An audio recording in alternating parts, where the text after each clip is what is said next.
Olá pessoal, meu nome é Eudes Baiman, eu sou professor da Universidade Estadual do Ceará, membro da direção municipal do Partido dos Trabalhadores em Fortaleza. Estamos aqui mais uma vez para falarmos acerca de temas importantes, decisivos da situação política que vivemos no Brasil e no mundo. Este vídeo, ele é uma parceria dos Jornalistas Livres, do blog da Dilma, com o apoio imprescindível, fundamental, da Casa Vermelha, esse centro de cultura animado pelo vereador do PT, Guilherme Sampaio. Hoje trataremos do problema venezuelano. Nesse momento, a mídia dos patrões, a grande imprensa, tem dado para o povo a sua própria versão da situação na Venezuela. Este vídeo tem o objetivo de apresentar a vocês uma outra visão da situação venezuelana. Uma visão desde aqueles que lutam pelas reivindicações, pela soberania nacional e pela democracia em nosso continente. O que se passa na Venezuela? Para entendermos o que se passa na Venezuela, é necessário compreendermos o que se passou no nosso continente, pelo menos nos últimos 20 anos. Nesses últimos anos, os Estados Unidos, principal força econômica das Américas e do mundo, que se arroga a tarefa de ser o xerife do mundo, o delegado do mundo, o justiceiro internacional, este país, em defesa dos seus próprios interesses, viu nesses últimos 20 anos estes interesses serem limitados, serem dificultados no nosso continente, no continente latino-americano.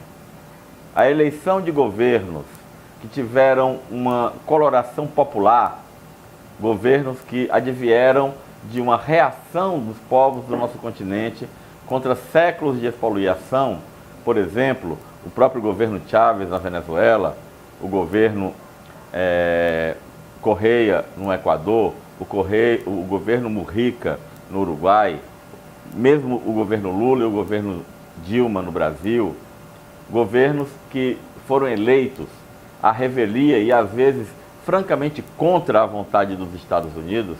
A emersão destes governos levou a uma limitação do campo de caça, do campo de rapina dos Estados Unidos nos países da América Latina, particularmente nos países da América do Sul. Estes países que viveram durante décadas, séculos, amarrados a compromissos, a uma subordinação, a uma submissão a potências estrangeiras, a potências mais poderosas, tiveram, nesses últimos 20 anos, episódios de soberania, episódios de independência.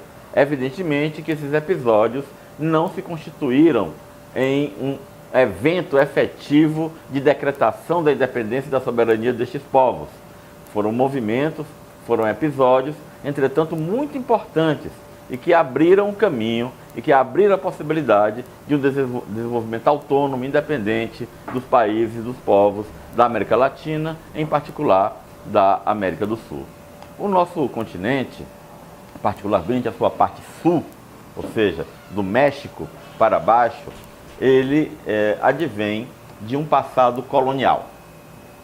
É verdade que também a parte norte, os Estados Unidos e o Canadá, tiveram também o seu período colonial. Me referirei aqui, entretanto, à experiência latino-americana. Os países latino-americanos foram produzidos historicamente a partir da ocupação europeia, nesse caso da ocupação espanhola na maior parte do continente e da ocupação portuguesa, no caso do Brasil. Isso deixou nos nossos países uma pesada herança, uma espécie de fardo que nos puxa para trás, deixou uma herança de atraso, deixou uma herança de débito social, de débito democrático, que até hoje esses países não conseguiram saldar adequadamente.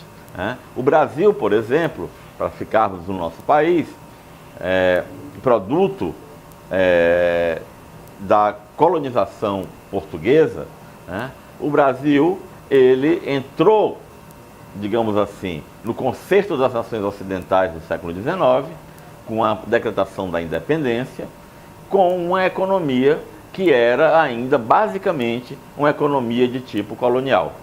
Essa economia de tipo colonial, baseado numa relação econômica de dependência, que exclusivizava a produção de certos itens agrícolas voltados para a exportação. A exportação essa que durante muitos e muitos anos foi monopolizada pelo comércio com a Inglaterra e depois substituída pelo comércio com os Estados Unidos, nos levou a produzir uma realidade econômica atrasada, uma realidade econômica dependente, aonde não houve autonomia para o desenvolvimento, nem de uma produção autônoma, de uma produção independente, do desenvolvimento industrial próprio, e muito menos da realização de um verdadeiro mercado interno capaz de promover a independência do país em relação às dependências internacionais. Do ponto de vista político, nós ainda somos tributários, né, em pleno início do século XXI, de uma série de elementos da vida política que nos impedem de realizar a democracia no seu sentido pleno no nosso país. Então, o passado colonial da América Latina deixou em nós um fardo que nós carregamos e que nos impede de alcançar efetivamente uma independência econômica e efetivamente uma independência política. Esse é um combate que os povos deste continente continuam travando, uma luta secular, com idas e vindas, mas que nunca arrefeceu. É nessas condições que nós podemos entender a crise que se processa agora na Venezuela.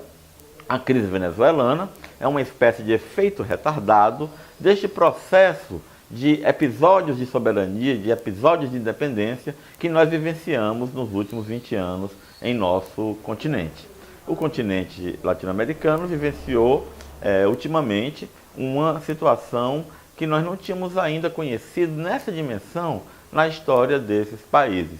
Ou seja, uma situação em que uma onda, vamos chamar assim, para utilizar um termo muito utilizado atualmente, uma onda democrática varreu o continente. Uma onda de desejo de soberania varreu o continente, originando governos que, de certa maneira, representavam refratariamente, representavam limitadamente, com bastante deficiência, esse anseio popular que levou esses governos a se instituírem, a serem instalados, a serem eleitos.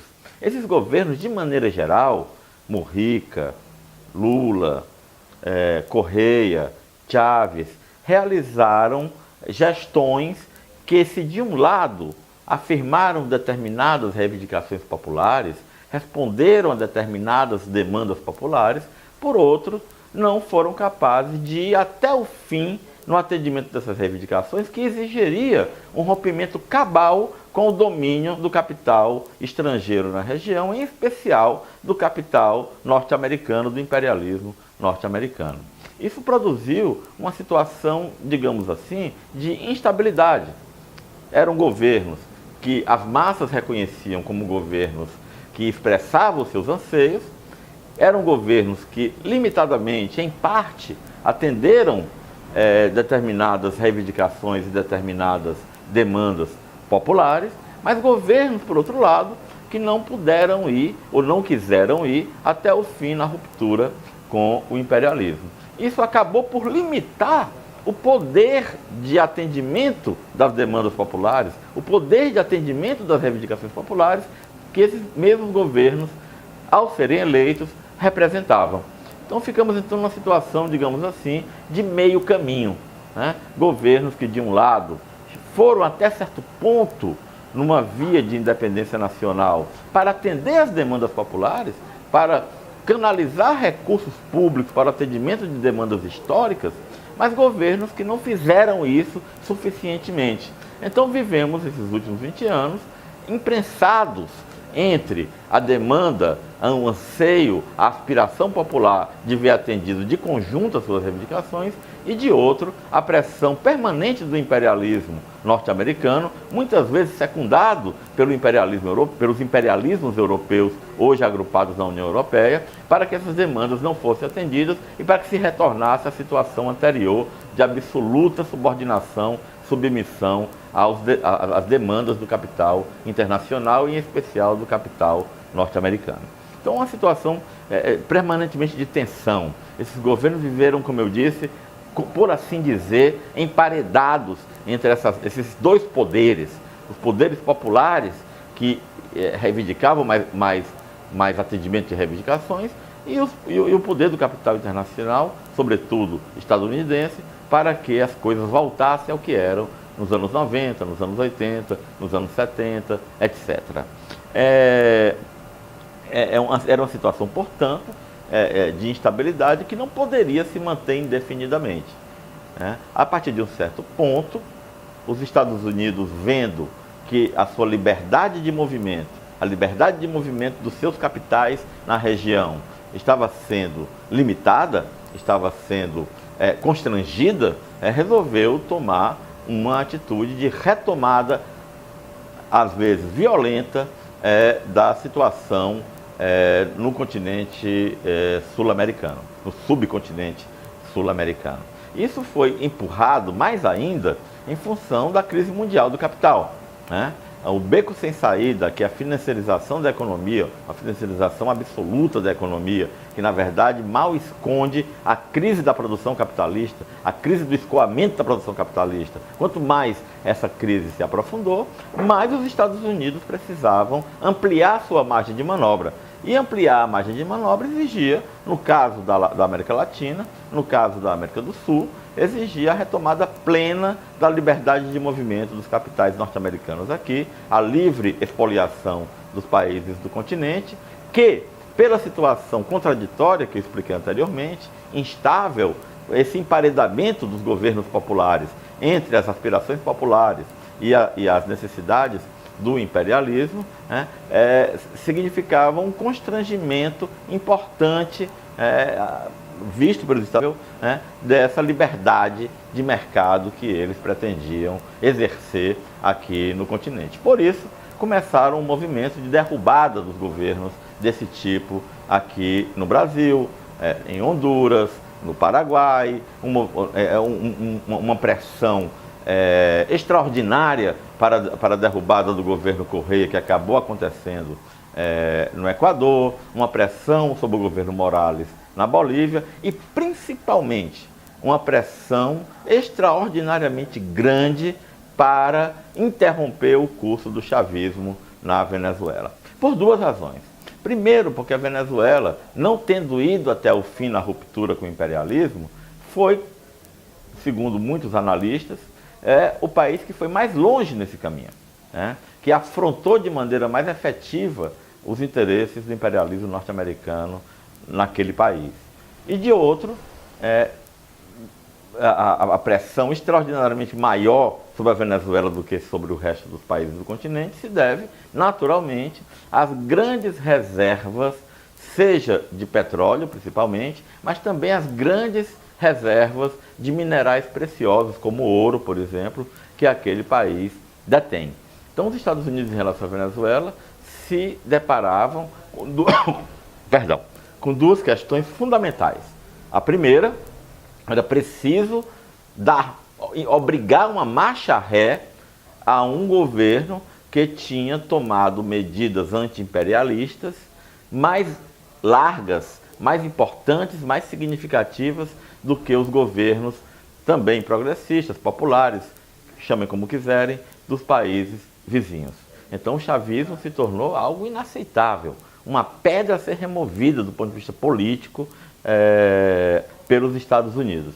E de outro, não por coincidência, naturalmente, este país era o país cuja limitação ao movimento dos capitais norte-americanos levava também a uma restrição do seu acesso, do acesso dos Estados Unidos às riquezas naturais da Venezuela, notadamente as grandes reservas petrolíferas e as grandes reservas de gás natural. Então, a Venezuela se transformou nesse contexto na bola da vez, né? Países, digamos assim, de um ponto de vista do jogo do mercado, do jogo da economia, menos importantes, serviram de certa maneira, né, como uma preparação, um treinamento, um ensaio para o ataque à Venezuela, né? Foi o golpe de Estado de tipo parlamentar, parecido com o golpe ocorrido no Brasil de Honduras, foi o golpe no Paraguai e, de maneira, digamos assim, que chamou mais atenção da opinião pública internacional, o golpe que removeu a presidente Dilma no Brasil em 2016 e que, seguindo um roteiro mais ou menos previsível, levou à eleição de um governo de extrema-direita, o governo Bolsonaro, no ano passado. Esse roteiro hoje se desenvolve com as pressões sobre a Venezuela, que agora tomam perigosamente a forma de uma ofensiva militar contra o país. O governo Maduro, que não levou até o fim as medidas de ruptura com o imperialismo, foi, por outro lado, vítima, já há vários anos, de um bloqueio comercial que tem sufocado, tem esganado a vida nacional e a economia venezuelana. Hoje há um verdadeiro caos no que diz respeito, por exemplo, ao abastecimento de produtos básicos para a população. O que a grande mídia não diz é que essa crise de abastecimento não é apenas a crise de abastecimento, mas ela é que é vendida como a mais importante, ela que é vendida como retrato do caos chavista, como a mídia gosta de mostrar. A mídia não diz que ela é produto de anos e anos de bloqueio comercial, de anos e anos de impedimento do exercício de um livre comércio. Nesse caso, os Estados Unidos não gostam do livre comércio, da Venezuela com outros parceiros comerciais internacionais. A mídia também não fala que há um sequestro ilegal e criminoso das divisas nacionais venezuelanas pelos Estados Unidos e pela Inglaterra. Então, hoje, recursos do povo venezuelano estão sendo retidos fora do país, estão sendo retidos pelos Estados Unidos e pela Inglaterra, o que tem agravado a situação econômica e a situação de sobrevivência do povo venezuelano. Então, vejam que processo interessante, que processo perverso, na verdade, o imperialismo promove contra a Venezuela. Eles esfomeiam o povo venezuelano, eles sufocam o povo venezuelano através do bloqueio comercial e através do sequestro das divisas venezuelanas, para depois, com o povo desesperado, com a fome graçando no nosso país vizinho, eles oferecerem a tal da ajuda humanitária. Essa ajuda humanitária, por outro lado, ela é em grande parte fictícia. Por exemplo, os órgãos mais independentes da mídia, sobretudo aqueles que são animados pelas forças populares aqui no nosso país, aqui no Brasil, mostraram que a ajuda humanitária do Bolsonaro eram 2 caminhonetes C-10 com alguns poucos mantimentos, e nós não vimos ainda aonde está a ajuda humanitária que os americanos querem introduzir na Venezuela através da fronteira colombiana. Essa crise da ajuda humanitária é um pretexto. Se trata de um pretexto. Se os Estados Unidos e os governos de direita da região, como o governo Bolsonaro, o governo Macri na Argentina e o governo Duque na Colômbia, quisessem realmente ajudar o povo da Venezuela, se preocupassem com as condições de vida na Venezuela, teriam se colocado claramente, de maneira frontal, contra o sufocamento da economia venezuelana pelos Estados Unidos e pela União Europeia. Na verdade, é o contrário. Eles assinaram embaixo do sufocamento do povo venezuelano através das medidas do mal chamado Grupo de Lima, que é um grupo de governantes de direita da região, acompanhado, é verdade, de alguns governantes que gostam de arrotar uma posição de esquerda, como é o caso do governo chileno, mas que está lá junto com o imperialismo, favoravelmente ao bloqueio, e que agora alegam, pretextam que o governo Maduro não permite a entrada de ajuda humanitária. Para quê? Para justificar uma ação militar, para justificar a invasão da Venezuela, particularmente agora, claramente apoiada nas Forças Armadas dos Estados Unidos. Uma coisa que é muito importante é que os Estados Unidos, como fizeram no Oriente Médio, na Líbia, na Síria, em outros lugares, eles pretextam também, para justificar a invasão militar, a defesa da democracia. Ora, nós podemos concordar ou não com o governo Maduro. Aliás, a discussão de nos colocarmos em defesa da Venezuela contra a invasão não diz respeito ao nosso acordo maior ou menor, completo ou nenhum, ou acordo completo ou nenhum acordo com o governo Maduro. Diz respeito à defesa da soberania e do direito do povo venezuelano de escolher e de definir o seu futuro, de ter a possibilidade de exercer a sua autodeterminação. Há alguns meses atrás, o governo Maduro foi eleito numa eleição em que participaram quase 10 milhões de eleitores.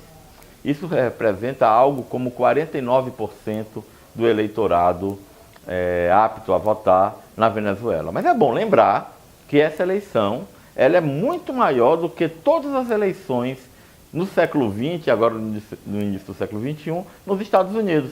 Porque na Venezuela o voto também é facultativo, não é obrigatório. O eleitorado dos Estados Unidos há muito tempo não chega a 50% nas eleições presidenciais de lá. Pois o governo Maduro atual foi eleito com 50% de comparecimento, de participação do eleitorado numa eleição, né, cujo voto é facultativo. Numa eleição que teve não um, mas 2 candidatos oposicionistas. Numa eleição legítima que foi inclusive acompanhada por observadores internacionais. Agora, a posição dos Estados Unidos é: anule-se as eleições, anule-se a vontade do povo venezuelano, anule-se os processos autodeterminados do povo venezuelano de decidir o seu futuro. Convoque novas eleições, mas novas eleições, atenção, removendo o chavismo, removendo Maduro, eleições controladas por eles, norte-americanos. O instrumento dessa operação política, que é um aspecto, que é uma dimensão, que é apenas um lado da operação global, que inclui a dimensão militar, que, diga-se de passagem, é a mais importante. Atenção, eles preparam a invasão da Venezuela, é isso que eles estão preparando, né? Mas essa dimensão política, ela teve como instrumento, ela tem como instrumento, aliás, como ferramenta, a ação do atual presidente da Assembleia Nacional, o Guaidó. O Guaidó é claramente um agente imperialista ligado e financiado pelos Estados Unidos, né? Ele se autoproclamou presidente da República, ele não passou por nenhuma eleição, e ele fez parte daquela fração mais dura da direita venezuelana que boicotou as eleições que deu a vitória ao atual presidente Maduro. É um homem diretamente do Departamento de Estado norte-americano, é um homem diretamente do bolso de Donald Trump e que hoje é um agente interno que, note-se o absurdo, note-se o paradoxo, é um político venezuelano, deputado eleito, presidente da Assembleia Nacional, que pede a invasão do seu próprio país aos Estados Unidos. Então, nós temos na língua portuguesa e na língua espanhola também uma palavra para esse tipo de gente. Ele é um traidor, ele é um político entreguista que quer entregar o seu próprio país aos desmandos de Donald Trump. Eu queria chamar a atenção também, antes que concluamos esse vídeo, para a posição da mídia, para a posição da grande imprensa, falemos o português correto, da imprensa dos patrões no Brasil e no mundo. Essa imprensa gosta muito de ridicularizar o presidente Trump, né? Bem à volta, eles estão aparecendo como órgãos de imprensa progressistas que se opõem à posição de extrema-direita do Trump. Não é assim que eles aparecem? Vocês devem ter acompanhado isso.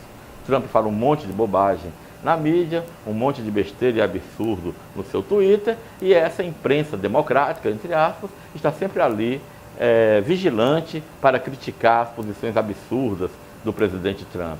Na questão da Venezuela, eles estão todos alinhados com o presidente Trump.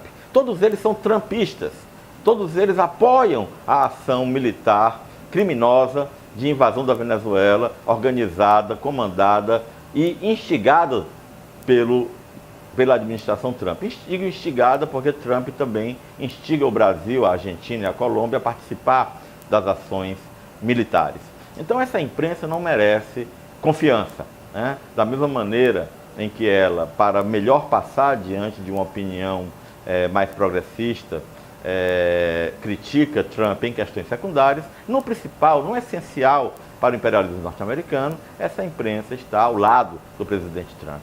Da mesma maneira, eu queria sublinhar isso para vocês, que o Partido Democrata norte-americano, né, oposição a Trump, né, que se move nesse momento para arranjar um candidato competitivo para remover Trump do governo nas próximas eleições norte-americanas, onde aparece com certo destaque a candidatura de Bernie